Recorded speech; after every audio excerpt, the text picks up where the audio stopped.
Good afternoon, everyone. Thank you for allowing me the privilege to speak to you today. Everyone listening to my voice is here because at some specific moment in the past, you were born. And I can safely assume that most of you here today would consider yourselves a unique individual, a person with your own personality. Most would agree that there is no other person exactly like you on the entire planet. Within yourselves is the gift of sustainable life, and I passionately believe that we have the right to live that life. No person or thing other than God and ourselves should have the power to choose our destiny. I want to talk about abortion today, more specifically about the question, is abortion morally wrong?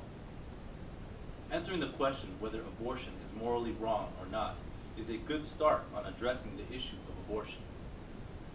Without first answering this question, we can't properly address the complex ramifications of abortion, for example, rape and incest victims. Today, I will not discuss how to solve the problems of abortion. I want to first establish a solid foundation, and then we can take appropriate action in solving problems. In the U.S., in 2005, 1.21 million abortions were performed, and from 1973 through 2005, more than 45 million legal abortions occurred. 1.21 million people are more than 15 Dallas Cowboy stadiums full of people. Imagine if that many people died in 1 year in our country because of a terrorist attack.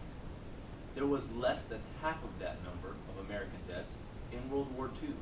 Needless to say, this is a staggering number. Abortion has been part of the human condition since ancient times. It is usually an extremely controversial issue. On January 22nd, 1973, it was such a controversial issue that the Supreme Court decided in Roe v. Wade that a woman may abort her pregnancy for any reason up until the point at which the fetus becomes viable. The court defined viability as a potential to live outside the mother's womb, albeit with artificial aid.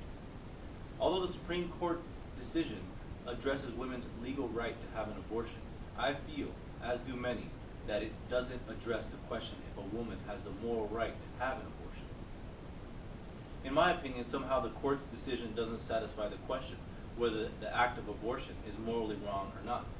I believe it is morally wrong for a woman to have an abortion at any stage of pregnancy. Why? Because I believe an abortion doesn't only kill an embryo or a fetus, but a person, a child, a son, or a daughter. You might ask, can an embryo or a fetus really be considered a person? What is the definition of a person? Merriam-Webster's dictionary defines a person as the actual self or individual personality of a human being, whether man, woman, or child. I personally define a person as any human life that is sustained and has an innate individual personality. Take any person you know, including yourself, and you will see that we all have this in common.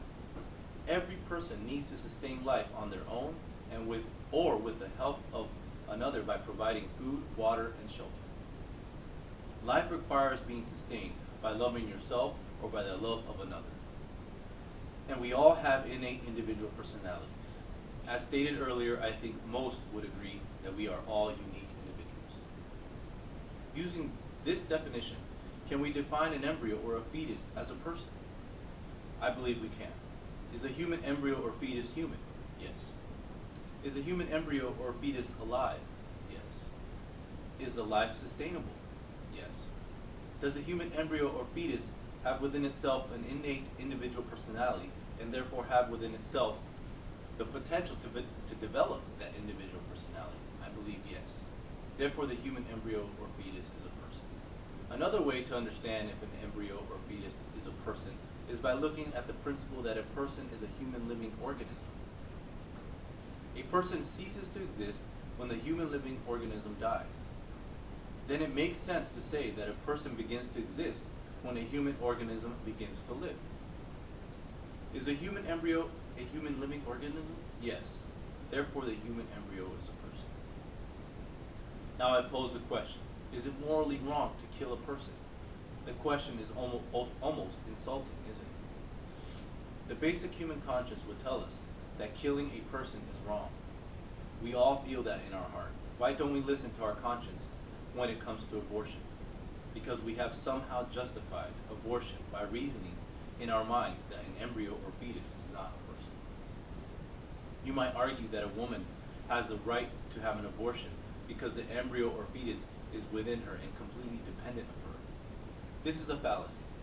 A mother and an embryo or fetus are two individual people that have a symbiotic relationship. But aren't we all symbionts? Don't we all need each other to live? Imagine if you were the only person on the planet. Would you really want to live? If you knew without a shadow of a doubt that you were the only person on the planet and had no hope of finding another person, could you really live? And if we need each other, does that justify using the power to kill? I think not. By the very definition of a person and by the principle that a person begins to exist at the same time a human organism begins to live, we can logically conclude that an abortion is morally wrong because abortion not only kills an embryo or a fetus, but a person. Thank you very much, and God bless.